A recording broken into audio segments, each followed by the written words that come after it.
Assalamualaikum warahmatullahi wabarakatuh. Hello, my name is Zafira Zara Sabita from class F. Today I will practice about side interpreting, and sorry if I make a mistake, but I hope I can do very well, and I try all my best. Thank you. Terima kasih. Terima kasih. Melampaui batasan mengenai tema. Sekarang saya berpikir mengenai batasan, saya berpikir mengenai peraturan, regulasi, dan saya berpikir mengenai orang tua dan guru-guru dan supervisor yang memegang kendali atas kita. Mengenai batasan tersebut, di sana bukan suatu hal yang buruk. Aku tahu bagaimana kamu menyukai saya. Aku membutuhkan supervisor, aku membutuhkan seseorang yang memegang kendali untuk membenarkan. Tetapi melampaui batas, aku berpikir mengenai pemimpin, guru, supervisor, dan orang tua yang menginspirasi kita untuk batasan tersebut yang kita panggil dengan pekerjaan, untuk lebih melakukan apa yang harus kita lakukan, untuk memberitahu kita. Tetapi kita hanya menginginkan itu. Aku ingin membagikan sebuah penelitian yang mengatakan mengenai apa yang terjadi dan tidak untuk orang-orang dan untuk kita. Bagaimana kita bisa menginspirasi orang-orang dan diri kita. Dengan kata lain, itu dipanggil dengan diberdayakan. Kamu pernah mendengar kata yang benar, definisi dari diberdayakan? Dan itu membutuhkan sedikit waktu. Aku membicarakan mengenai diberdayakan, perasaan diberdayakan. Itu merupakan hal yang berbeda. Perasaan diberdayakan saat kita motivasi diri, saat kamu kecil, saat kamu siswa, kamu merasa diberdayakan dan tanyakan kepada mereka 3 pertanyaan. Jika mereka menjawab ya, ketiganya mereka merasa diberdayakan. Dan itu bukan karena kewajaran, namun karena penelitian. Pertanyaan nomor 1, apakah bisa kamu melakukan itu? Albert mengatakan itu self-efficacy. Apakah kamu percaya kamu bisa melakukan itu? Kamu memiliki waktu, kamu memiliki pengetahuan, kamu memiliki pelatihan. Yang akan ditanyakan, apakah kamu bisa melakukan itu? Jika dia mengatakan ya, berarti bagus. Pertanyaan kedua, apakah itu akan bekerja? Jika kamu percaya pada mereka, proses itu akan bekerja, Albert mengatakan itu respon efisiensi. Percaya akan hasil.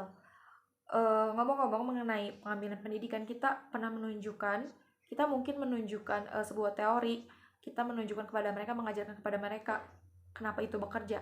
Aku hanya mengatakan itu merupakan pelatihan kata.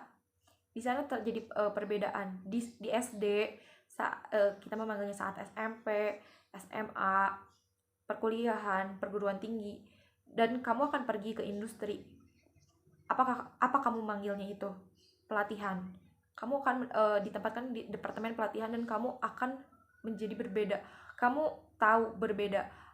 Apakah kamu ingin anak kamu mendapatkan pendidikan seks atau pelatihan seks? Anak-anak kamu mungkin menjawab pertanyaan yang berbeda karena kamu tahu pelatihan tersebut berarti untuk mereka. Dan itu akan menghasilkan sesuatu yang baik. Itu kekuatan. Apakah kamu pernah mendengar tentang pelatihan online? Itu merupakan sebuah oksimoron.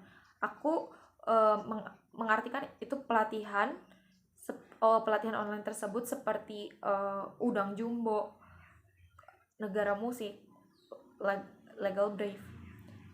Itu merupakan seperti sebuah basic. Jika kamu menjawab apakah itu akan bekerja.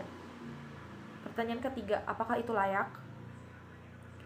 Jadi kita mendapatkan pertanyaan motivasi, pertanyaan pendidikan, apakah percaya mengenai konsekuensi, tentang konsekuensi tersebut. Skinner mengatakan selection by consequence.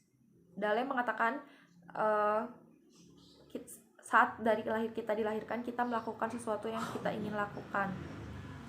Itu konsekuensi. Apakah itu layak? Ngomong-ngomong mengenai pertanyaan tersebut, dari 3 pertanyaan kamu akan merasa kompeten. Apakah saya benar?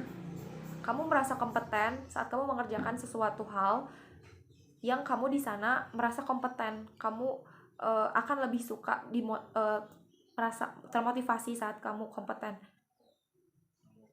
Kamu merasa menantang pemimpin guru, apakah mereka menginspirasi mengenai kompeten? Saat kamu memberikan mereka rekognisi, kamu menunjukkan kepada mereka apa itu kompeten.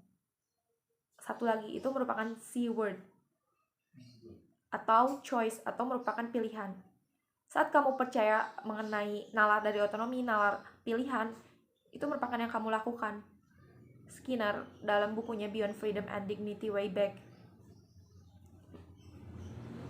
dia mengatakan membaca dapat mengubah hidup saya, karena saya sadar saya dikontrol oleh, saat saya bekerja untuk sebuah konsekuensi, itu terasa seperti saya bekerja. Saya bekerja untuk sebuah afirmasi konsekuensi. Aku merasa dihargai. Jadi di sana tertantang para pemimpin bagaimana dapat menginspirasi agar merasa kompeten. Aku mengajar 2 kelas sebanyak 600 siswa, dan hari pertama saya mengatakan bagaimana di sini, apakah kamu terganggu? Lalu 80% dari mereka mengangkat tangan. Aku mengatakan terima kasih telah datang. Aku tahu kamu termotivasi, tapi kamu tidak benar-benar bahagia. Kamu mengatakan kepada teman kamu pergi ke kelas, itu merupakan kewajaran.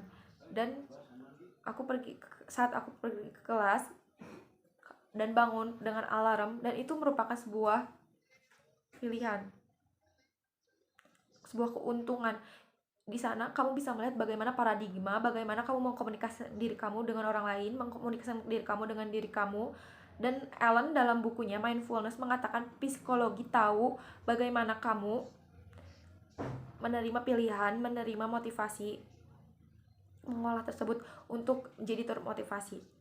So, damai dengan diri kamu, untuk diri kamu, dan melihat ke belakang dan merefleksikan diri tentang untuk menjadi sukses.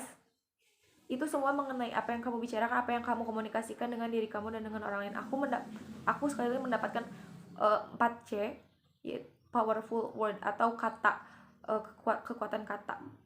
Psikologi tahu bagaimana orang-orang dalam relatif merasa termotivasi dan merasa bahagia. Aku ingin mengambil sebuah puisi, itu dipanggil dengan Cookie Thief by Valerie Cook. Di sana terdapat 2 karakter, yaitu seorang laki-laki dan perempuan. Mereka ditaruh di situasi yang sama dengan berpikiran yang berbeda. Seorang perempuan menunggu di airport bandara suatu malam, dan dia mencari buku di toko buku di airport. Lalu dia membawa sekantong kue. Dan kemudian di sebelahnya terdapat laki-laki botak, dan si laki-laki tersebut mengambil 1-2 kue. Perempuan tersebut mencoba untuk tidak peduli. Perempuan tersebut tetap membaca, dan laki-laki tersebut terus memakan stok kuenya. Dan dia akhirnya berpikir, aku ingin mencolok matanya. Dan saat tinggal 1 kuenya, saat dengan senyuman dan tawa yang samar, laki-laki tersebut mengambil kuenya, tinggal 1 tersebut, lalu mematahkannya dan memberikan 1 kepada perempuan tersebut, dan sebelahnya ia makan. Lalu perempuan tersebut dengan kesal berpikir, jika laki-laki ini gila, jika laki-laki ini kasar dan tidak tahu berterima kasih, dia bahkan tidak tahu apa yang sedang dia makan.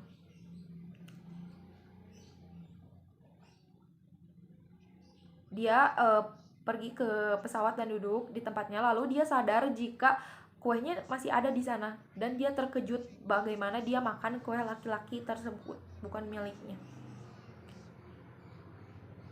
Jika kue milikku ada di sini, lalu kemudian itu miliknya, dan dia mencoba membagi miliknya. Terlalu terlambat untuk meminta maaf dan menyadari saya maling. Dia sadar dia kasar, dia tidak terima kasih, dan dia maling. Di sana kemudian di mana pikiran kamu? Apakah kamu independen atau tidak terima kasih? Aku tidak berpikir hal tersebut baik.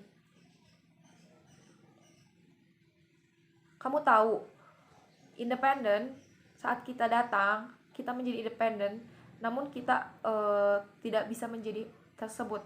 Kita terlalu tua untuk melakukan apa yang anak-anak lakukan. Itu tidak ada seseorang di sana. Kita hanya diam, aku akan melakukan itu untuk diriku, aku tidak membutuhkan kamu. Itu tidak baik. Kita saling membutuhkan. Kita saling membutuhkan satu sama lain. Kita membutuhkan komunitas. Dan budaya independen yang kita dapatkan itu tidak baik. Oke, 4 C word yang motivasi diri, dan aku berpikir itu merupakan peduli terhadap orang lain. Oke, aku ceritakan sebuah cerita. Mungkin sekian dari saya, mohon maaf bila banyak kesalahan. Terima kasih. Wassalamualaikum warahmatullahi wabarakatuh.